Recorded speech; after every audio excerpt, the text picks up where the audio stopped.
Washington, March 19, 2003. At 7:12 Eastern Standard Time, President Bush issues an executive order. Its duration is to apply decisive force. Minutes later, 2 F-117 Nighthawks take to the pre-dawn sky. Their destination, Baghdad. Their target, a reinforced bunker believed to house Iraq's dictator and his henchmen.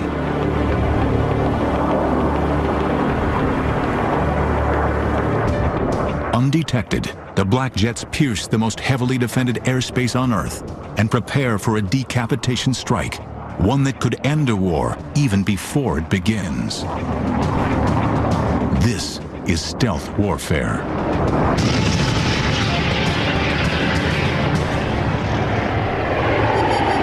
For as long as aircraft have been used in combat, efforts to make them invisible to the enemy have been ongoing. By the First World War, attempts to build stealth aircraft concentrated on the use of camouflage to make planes difficult to detect visually. By the Second World War, the development of camouflage paint has reached new levels of sophistication, but these traditional schemes can only delay visual detection. The invention of radar changes everything.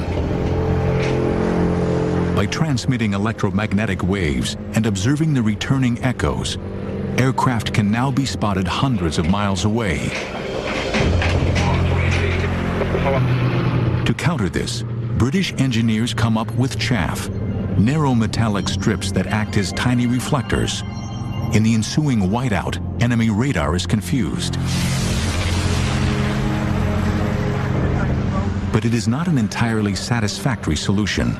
The enemy knows something is there, just not exactly where.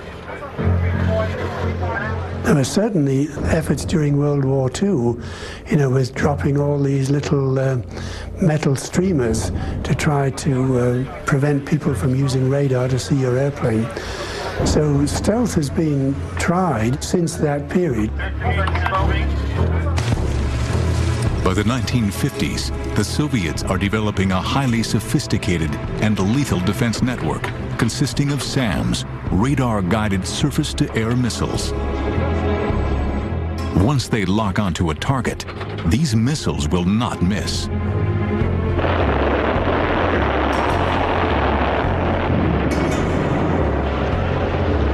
The development of these weapons sends shockwaves around the world.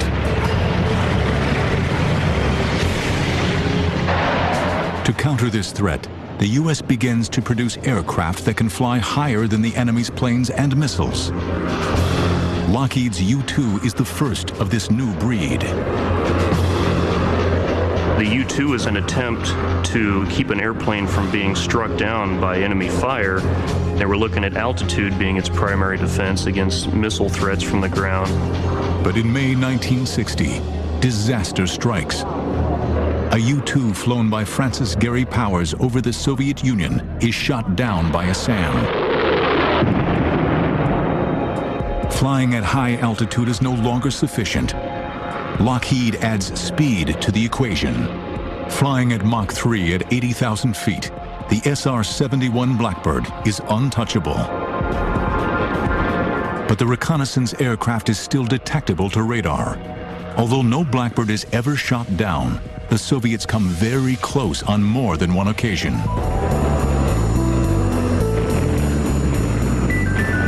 During the Vietnam War, anti-aircraft systems massively disrupt U.S. air operations.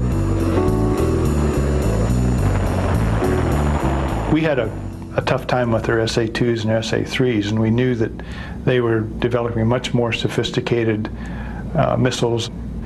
We knew that just conventional airplanes were not going to be able to survive in a high-dense, coordinated missile defense system.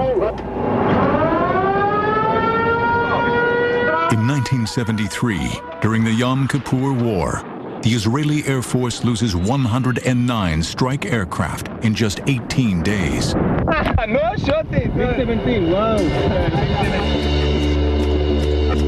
Extrapolating the Israeli loss ratio into a NATO Warsaw Pact scenario, U.S. strategists realize that NATO air forces would be no match for the Soviet missiles. The Air Force were recognizing the fact that there was no practical way of penetrating the Soviet defenses with our existing air forces, period. And so there was a requirement for a radical change in the stealth capabilities of an airplane to penetrate. For the aircraft industry, stealth represents a radical change in design, an engineering step too big to even contemplate. Manufacturers, for some reason, didn't pay much attention to this in the 50s and 60s and even in the 70s. And I think one of the reasons for that is the amount of radar cross-section reduction you had to make to go from a conventional airplane to a truly stealthy airplane. The number was so big that most people dismissed it as something, why waste your time on that? But by early 1974, DARPA, the Defense Advanced Research Projects Agency, has become sufficiently worried about the Soviet-made SAMs. It asks 5 manufacturers to identify a means of making an aircraft undetectable to radar.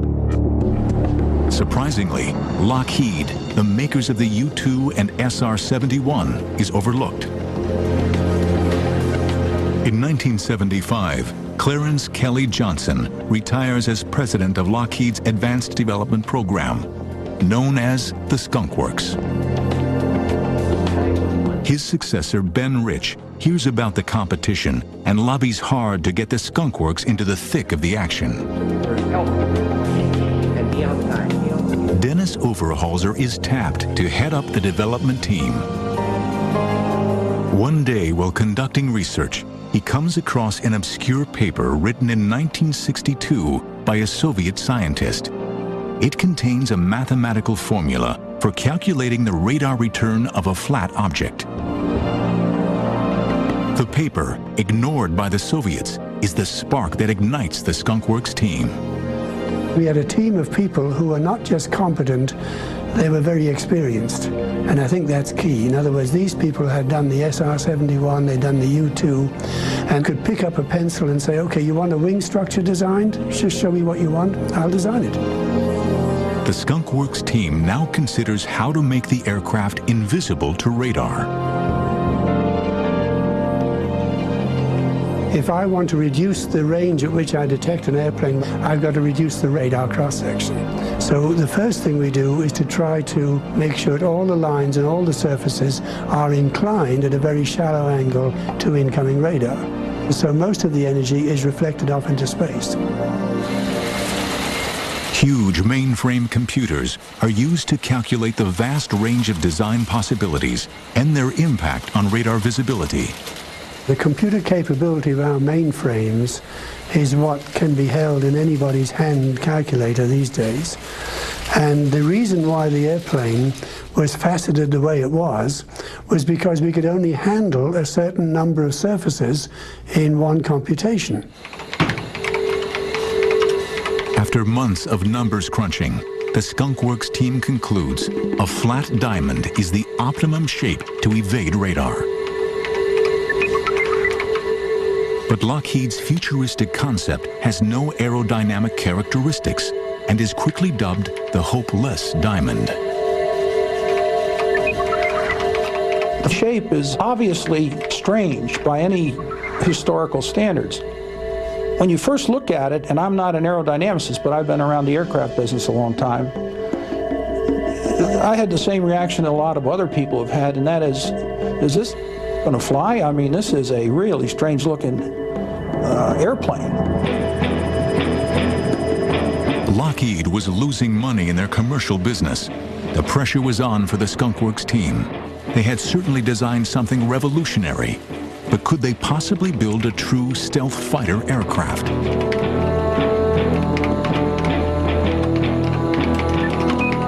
Would the hopeless diamond defy its critics and fly? In March 1990, an SR-71 Blackbird set a coast-to-coast speed record when it flew from Los Angeles to Washington, D.C. in just 64 minutes. Its average speed was 2,144 miles per hour. By the mid-1970s, the Cold War was getting hot. Soviet nuclear testing and arms proliferation is threatening international relations.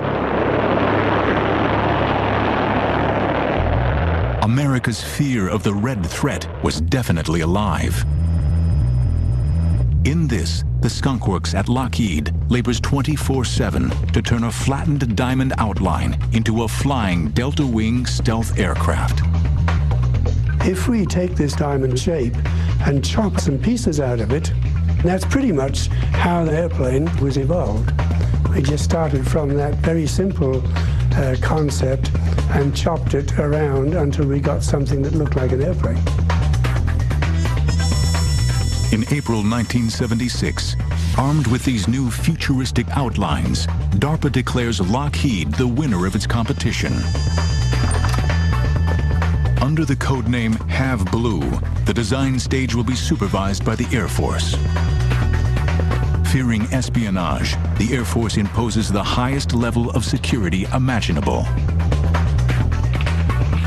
Everything stays inside the building, and the building has no windows. And you just don't talk about it when you're outside, and you have the minimum amount of government people who actually interact with you. Very few of the senior management of Lockheed Corporation in the corporate office or elsewhere knew of the existence of this program. They did not know it existed. But the staff at Skunk Works knows all about sensitive operations. Well, there's always sort of a wartime environment at the Skunk Works, which goes back to the U-2 operations and the SR operations. We're always doing things in a clandestine sense, and we're always sort of, quote, at war when the rest of the services and the rest of the country is not. Now Have Blue is the most top-secret program in the country. Under extraordinary conditions, 2 technology demonstrator aircraft are to be produced. One, to test the basic flying qualities of the design. The other, its stealth. But there are some major challenges ahead. Alan Brown tackles the crucial problem of reducing the plane's radar cross-section. The inlets on an airplane looking nose-on are really the dominant source of return. The energy goes in the inlets and rattles around and just comes right back like these 2 lighthouse beams. So if you can reduce that, then you've pretty much taken care of the rest of the airplane. So I came up with a fiberglass grid which incorporated an absorbing material. And we used to call it the Roach Motel because there was an ad at that time on TV for the Roach Motel. Roach Motel. The roaches check in, but they don't check out. And that was the theme with the radar waves. The waves were absorbed to a large extent by the filter at the front, but what did get through to the engine face could not come out again. Finally, RAM, radar-absorbing materials, are added to minimize the remaining radar signature. The radar-absorbing material was made in sheets like linoleum. And then these sheets were cut to fit the facets of the airplane, the flat surfaces, and then they were put on adhesively. So it took quite a bit of manpower to do all this work because the whole airplane was covered with this stuff, and it had to be done very precisely. By the summer of 1977, American moviegoers are in the grip of Star Wars mania. Meanwhile, their own government is turning science fiction into science fact. In November, the Have Blue prototype is secretly transported to the Nevada desert for a series of covert test flights. The following month, as America goes about its business, unaware of the highly classified project, the world's first stealth aircraft makes its maiden flight. The Have Blue demonstrated that we could indeed take an aircraft that was shaped the way it needed to be shaped, turned out to be a very unstable airplane, and we could make that airplane fly, and fly quite well. But But after just 6 months of test flights, disaster strikes. On May 4th, 1978, the first prototype suffers engine failure and crashes. The pilot, Bill Park, ejects. And then 2 months after crashing Airplane 1, after much agonizing and soul-searching and reviewing and changing, we were airborne again in Airplane 2 and out measuring our stealth machine. The plane proves almost invisible to all but the most advanced radar systems. And head-on, Have Blue is undetectable. The program is a huge success. Then, in July 1979, disaster strikes the second Have Blue prototype.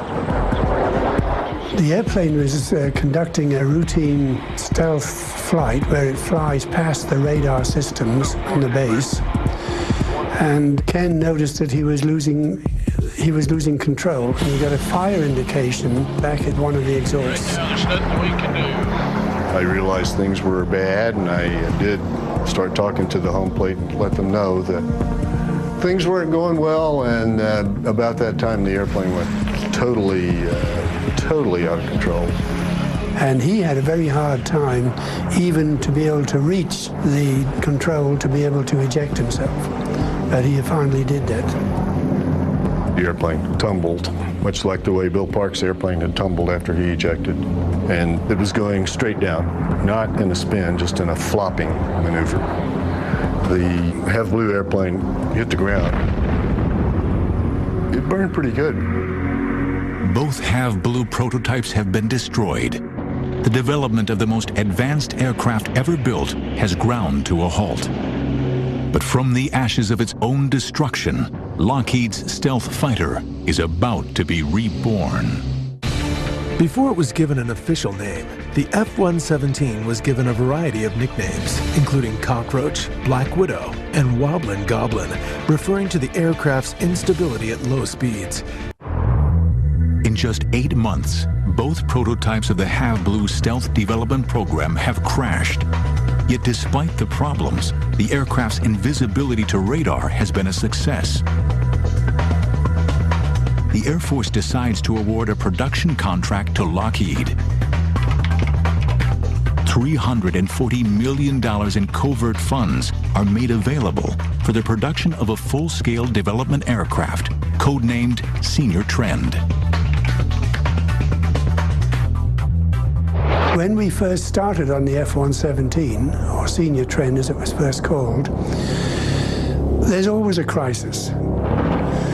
And so we had to have an airplane within 18 months that would penetrate certain very particular areas of the world.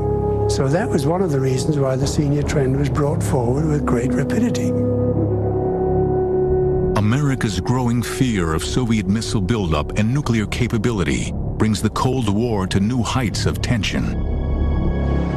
Producing a totally stealth fighter plane will give America an enormous lead in technology over the Soviets. The stakes could not be higher. Ivan was alive and well. We still had the Cold War really big and hot, and I was aware and was reminded constantly that the bad guys were out there looking for anything they could find. The project will again be black, top secret, and again top military brass will go to great lengths to prevent enemy knowledge of the covert project. Even the American aviation business at large will not know what's going on. Everybody had to have a secret clearance, and everybody had to be specifically through the security system that allowed them into the program. A lot of your subcontractors don't know who they're dealing with. Maybe the president of the subcontractor does, but most of the people working on it, they don't know they're shipping anything to the Skunk Works. They just know they're making something and it gets put in a box and sent. To save development time and to avoid raising suspicions, the new aircraft will borrow some technology from existing jets. The flight control system is taken from the F-16, its cockpit features from the F-18, and its navigation system from the B-52. So in general, there was a philosophy that if you've got to have some radical stuff done, which takes a lot of effort, you make the rest of the airplane absolutely as conservative as possible, because you do not want to stub your toe in an area which you didn't need to. Finally, on June 18, 1981, 2 years after launching the program, the Senior Trend aircraft is prepared for its first flight over the Nevada desert.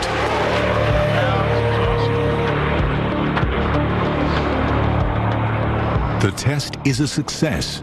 Senior Trend has a staggeringly low radar visibility.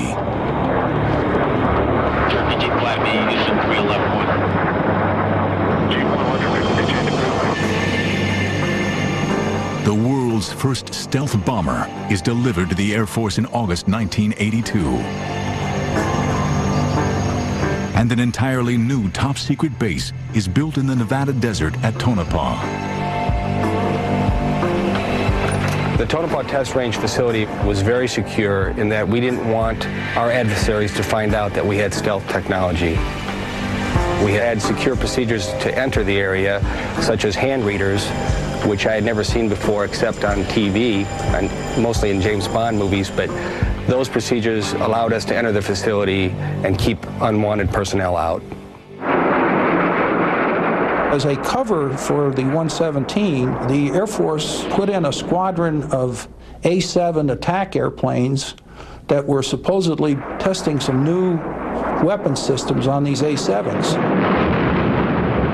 We had a cover story in that all the pilots and maintainers flew the A-7 aircraft, and that was what we used to fly up to Tonopah and to come home. During the day, we kept all the F-117 hangared so that they could not be observed by flying aircraft, satellites, or any other technology. At night, under the secrecy of darkness, we would bring the aircraft out and fly them, and we would have them hangared again before sunlight. I might add that the 117s weren't flown at night only for security reasons. There was another even compelling reason that gets lost in the woodwork. I remember being in my office on the F-117, and Bob Dixon, who was the four-star head of Tactical Air Force, who was talking about the color scheme. And he said, "This airplane is going to fly at night, Brown, isn't it?" I said, "Yes, sir, it's fly at night." He says, "Well, paint the damn thing black."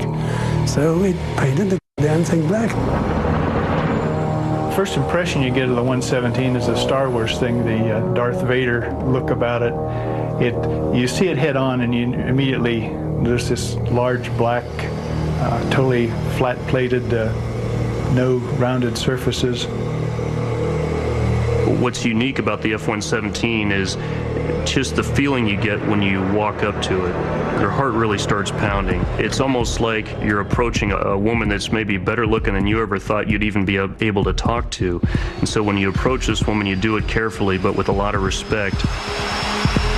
I always refer to it as a woman's evening dress, a little black dress. It's extremely sexy. It is a killing machine, though. Make no doubt about it. It is a killing machine, but it's a good-looking killing machine. A new unit, the 4450th Tactical Group, is created to fly the new black jet, and a new name is needed. The aircraft is given a surprising designation, the F-117.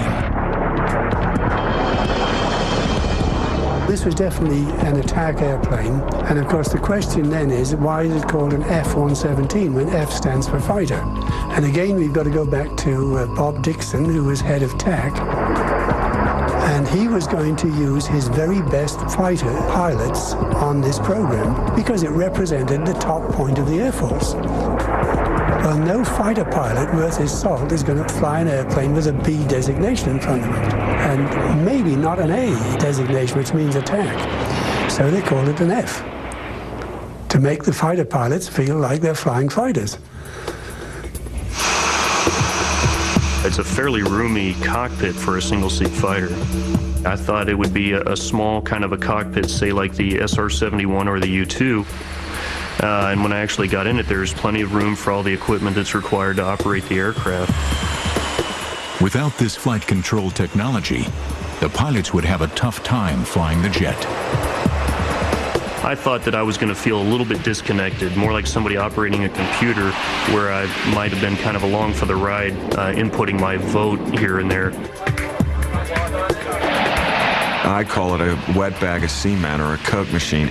If it loses its ability to fly by wire, it is a inherently unstable platform. It has no glide. It will fall to the earth, probably and not in a polite fashion, I might add. Nonetheless, when you're actually sitting in the cockpit and you're advancing the throttle or you're engaging a left turn or a right turn with the center stick, the aircraft flies just like any other fighter that I have flown in the past. The aircraft is so well designed and modeled that you really feel like you're strapped to the machine and you are putting the aircraft and the weapons exactly where you want to.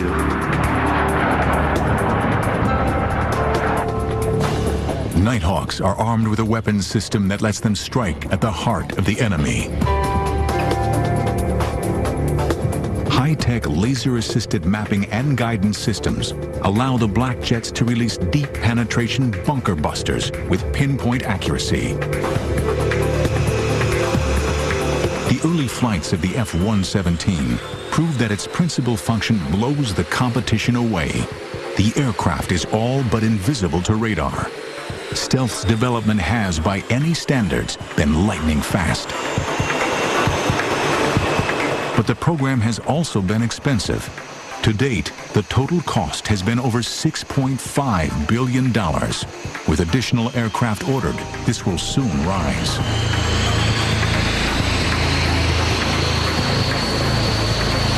By the late 1980s, America has its conceptual aircraft, but one question remains.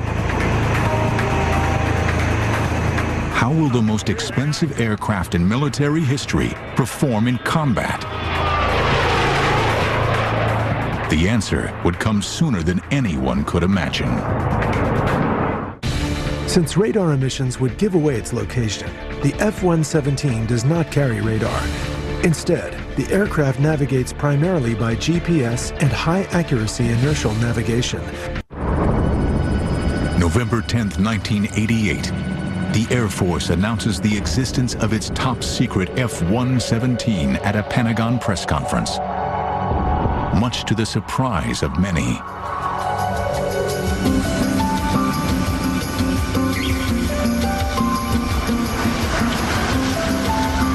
I was on vacation in South America at the time and first saw it in a Portuguese language newspaper, a photograph of our airplane. And my immediate reaction was to try and call somebody in Washington and say, do you know there's a picture of our airplane in a Brazilian newspaper? A total of 59 aircraft are being procured. 52 of those have been delivered and 7 more are in production. The reason, of course, was that as the Air Force expanded the number of airplanes and pilots, they decided they better start flying during the day. By the fall of 1989, America's stealth fighter is no longer shrouded in secrecy. The combat-ready F-117 is about to be unleashed. As President, I have no higher obligation than to safeguard the lives of American citizens. And that is why I directed our armed forces to protect the lives of American citizens in Panama and to bring General Noriega to justice in the United States. Though Panama has no radar-guided defense network, F-117s would spearhead Operation Just Cause. The aircraft was chosen not because it was stealthy, but because it could drop precision munitions at a dedicated time over target. Those two were keys to the mission. We had to make sure the weapons went where we aimed them, and we had to be on time because 30 seconds after our bombs went off, we had Navy SEALs and Delta forces jumping out of aircraft into those fields. Two black black jets are ordered to destroy the barracks at Rio Hato, belonging to Battalion 2000, a unit loyal to Noriega. Just prior to taking off for that mission, we were told by the leadership that they wanted to maintain the barracks and keep them to use in the future for the American forces. Our goal was to stun and disorient the Panamanian Defense Forces, so they asked us to drop our bombs in the fields 50 meters short of these barracks.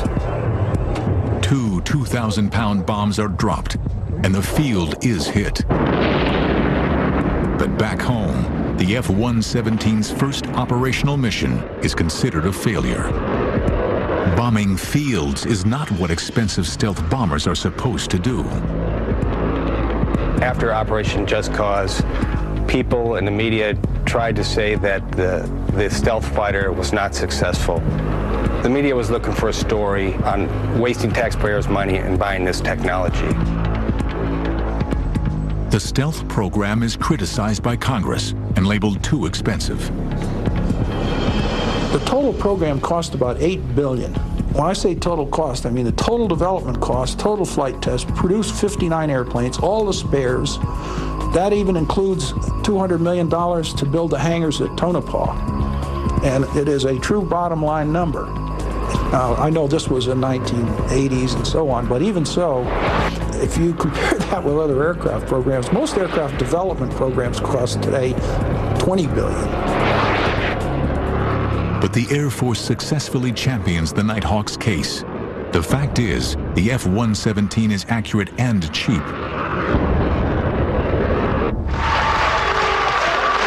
On August 2nd, 1990, Saddam Hussein occupies oil-rich Kuwait.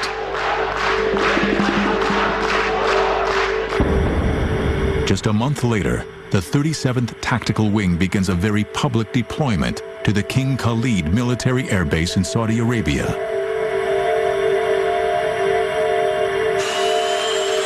The disappointments of Panama will not be repeated during Operation Desert Storm. It's at the tip of the fighting spear in terms of knocking the door down. If you got to go downtown, you got to take out those strategic targets, and you've got to penetrate that integrated air defense system. The F-117 is the weapon system of choice. It is our ability to reach out and touch the bad guy before he even knows we're there. It's kind of like being a thief in the night. You're stealing that guy's capability to shoot back at you. 22 minutes after midnight on January 17, 1991, F-117s from the 415th TFS attack. All of their targets are hit with an unprecedented degree of precision.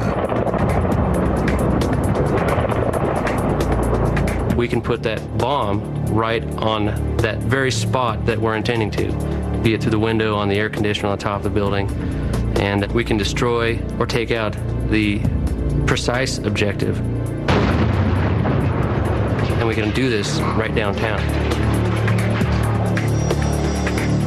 During the war to liberate Kuwait, a total of 45 F-117s fly 1,271 combat sorties, totaling over 6,900 flying hours and dropping 2,000 tons of bombs.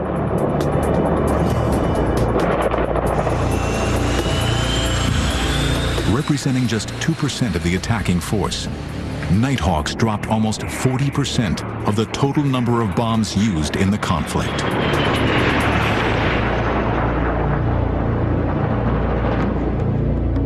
Throughout the 1990s, F-117s are found wherever the U.S. Air Force is in action. But on the night of March 27, 1999, during the NATO bombing of Serbia, the unthinkable happens. Have the Serbs developed a new radar system capable of detecting the undetectable? Has radar caught up with America's stealth aircraft? During Operation Desert Storm in 1991, F-117s flew 18 and a half hours non-stop from Holloman Air Force Base in New Mexico to Kuwait, setting a record for single-seat fighters. Kosovo, March 28, 1999. 25 miles west of Belgrade, in the village of Bujanovic, a downed F-117 lies in pieces.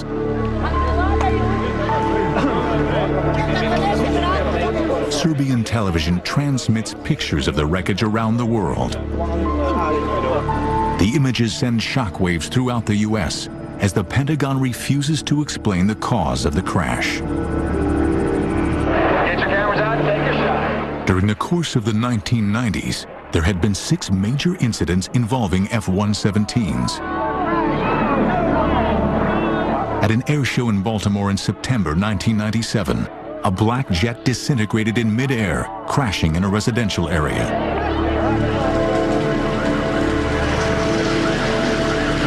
Could the downed jet in Kosovo have been the result of a similar catastrophic failure?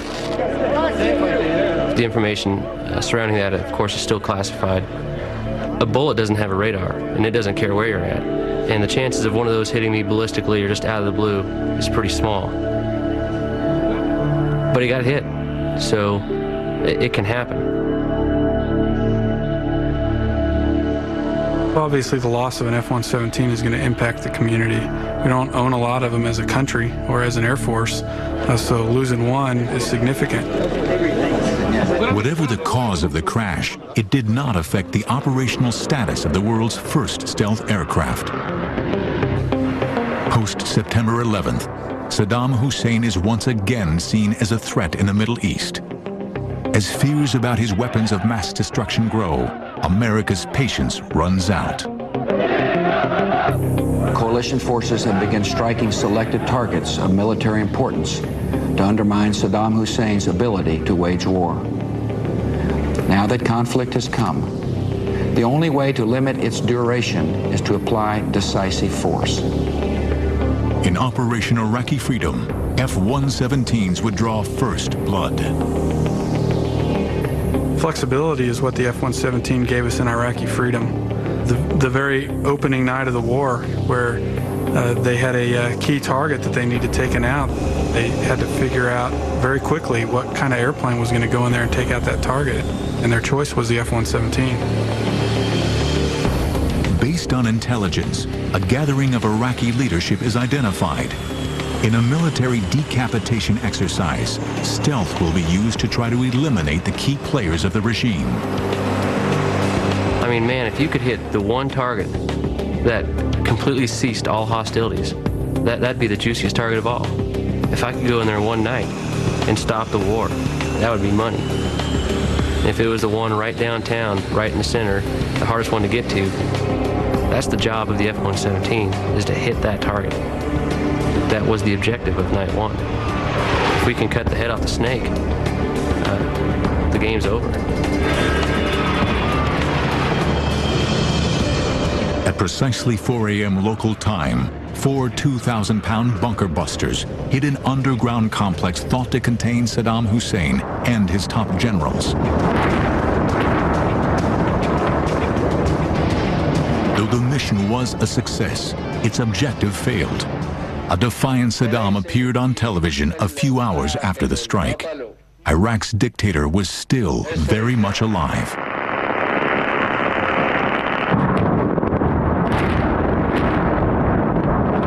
Years after the first Gulf War, new technologies would be employed to utterly destroy Iraq's ruling elite. But Baghdad, one of the most heavily defended cities in the world, is no easy target.